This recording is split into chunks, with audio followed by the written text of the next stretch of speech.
You check your bank account, and for once, all the bills are paid, and there's actual cash just sitting there staring back at you. Now you face a monumental choice, one that could literally mean the difference between retiring on a beach with a cocktail in hand or eating instant ramen in a tiny studio apartment. So do you aggressively attack your debt to get to zero, or do you invest that cash and let compound interest do its thing? Welcome to our explainer. Today we're breaking down the exact math, the psychology, and the real-world strategy behind this massive financial crossroads. So what exactly should you do with that leftover cash? The crazy part is that most people make this million-dollar decision based purely on a gut feeling. They treat their financial future like they're shaking a magic 8-ball. But we aren't talking about paying off an impulsive weekend shopping spree here. We're talking about the core, strategic choice that separates the people who build real, generational wealth from the people who spend their entire lives just making banks richer. So let's stop guessing, take the emotion out of it for a second, and look at the actual data. Section 1. The Math of Wealth. Let's see why the numbers don't lie. To make the smartest choice, we first have to wrap our heads around a really foundational concept. Paying off debt is mathematically identical to earning a guaranteed, risk-free return on your money. Think about it. If you have a credit card that's charging you 22% interest and you pay it off, you just locked in a guaranteed 22% return. Try finding a guaranteed 22% return in the stock market, you won't. The stock market historically averages around 10% annually, but it's volatile, and honestly, it doesn't care at all about your personal timeline. So mathematically speaking, paying off a toxic 22% credit card will easily beat a potential 10% market return every single time. But what happens when you're dealing with lower interest rates? Let's look at how this plays out in a very realistic, everyday scenario. Imagine you have a $350,000 mortgage locked in at a 4% interest rate, and you find yourself with an extra $1,000 every single month. Now with strategy A, you go all in and throw that extra grand straight at the house. Boom, you're entirely debt-free in about 14 and a half years. That feels great. After that, you take your old mortgage payment plus that extra cash and you invest it for the rest of the 30 years. Assuming a 10% market return, you'd end up with a net worth of about $1.1 million. Not bad at all. But now look at strategy B. Here, you just pay the minimum on the mortgage and you invest that extra $1,000 in the market from day one. Because your money is compounding for a full 30 years, your total wealth hits roughly $1.9 million. That brings us to this staggering number, $800,000. That is the literal wealth difference between those two strategies. Just by choosing to invest your extra cash early, rather than rushing to pay off a low-interest mortgage, compound interest flexes its muscles and hands you nearly $1 million extra dollars. That is the exact kind of money that transforms a stressful budget-pinching retirement into an actual golden era. So on a purely mathematical level, investing absolutely crushes low-interest debt payoff by a landscape. Section 2. Real-world reality checks. Because life rarely happens in a spreadsheet. Okay, so that $800,000 example we just went through, that assumed a perfect vacuum where life never throws you expensive curveballs. But in the real world, before you even start debating whether to invest or pay down debt, you absolutely must have an emergency fund. We're talking 3 to 6 months of basic living expenses sitting in a highly liquid, boring savings account. I know, having cash sitting there earning pennies in interest feels incredibly unproductive, but if your transmission blows or you lose your job and you don't have this cash buffer, your brilliant investment strategy instantly collapses. You'll be forced to pull money out of the stock market at a loss, or worse, rack up high-interest credit card debt just to survive. This cash reserve is your absolute foundation. Your current stage of life also drastically alters this whole equation. If you're 25 years old and you've got decades until retirement, you can afford to take some risks. If the market crashes tomorrow, you have plenty of time to ride out the volatility and let your portfolio recover.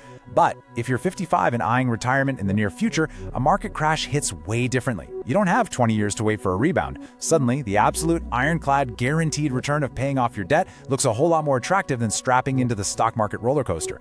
Basically, your timeline dictates your risk tolerance. Section 3. Hidden Financial Forces. Let's talk about the invisible factors like inflation and taxes. Now we have to zoom out and look at the invisible macroeconomic forces that quietly rewrite all these rules. Let's start with a concept called good debt. Yes, it actually exists. This is money you've borrowed at a low, fixed interest rate, like that 4% mortgage we talked about. At 3 a.m. when you're lying awake, stressing over how much you owe the bank, remind yourself that inflation is actually working in your favor here. Inflation makes everyday things more expensive over time, right? But your fixed mortgage payment? It stays frozen in time, exactly the same, like a fossil. Fast forward 20 years, and you're paying that bank back with tomorrow's much cheaper dollars, all while your investments are actively beating inflation. You're basically playing both sides of the board to your advantage. Taxes are another force that totally shifts the math. For one, mortgage interest is often tax deductible, so if you rush to pay off your house early, you're actually losing a pretty nice government subsidy. Second, that 10% stock market return we keep mentioning, well, that shrinks a bit after capital gains taxes take their cut. But honestly, the absolute most critical factor here is a 401k employer match. If your company offers to match your retirement contributions, that is literally free money on the table. Turning down an employer match so you can pay off low-interest debt is mathematically the same as rejecting a massive raise. Whatever you do, always take the free money. Then we have the really fascinating case of car loans. These typically hover somewhere between 4 and 8%. The massive flaw with paying these off early comes down to the asset itself. Cars are rapidly depreciating assets. They lose their value faster than most people's New Year's resolutions. When you make extra payments to rapidly pay off a car loan, you are essentially paying a premium price to aggressively own something that becomes less valuable every single time you drive it.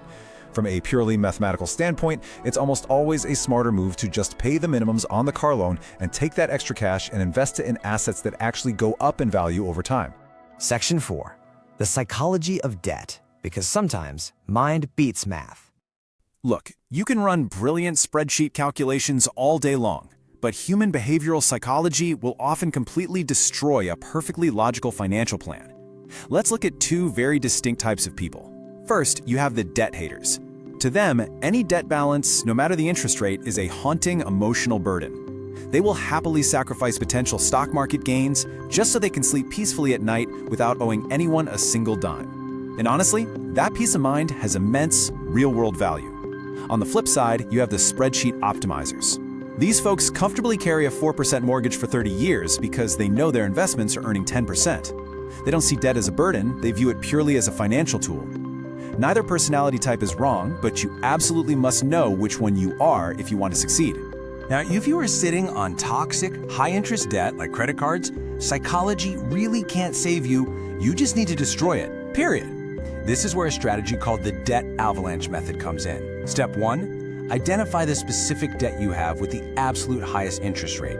Step 2, attack it aggressively with every single spare dollar you can find. Step 3, completely ignore the size of the balances. I know, some people love the debt snowball method, where you pay off tiny balances first just to get a quick emotional win. But logically, high interest is a financial emergency.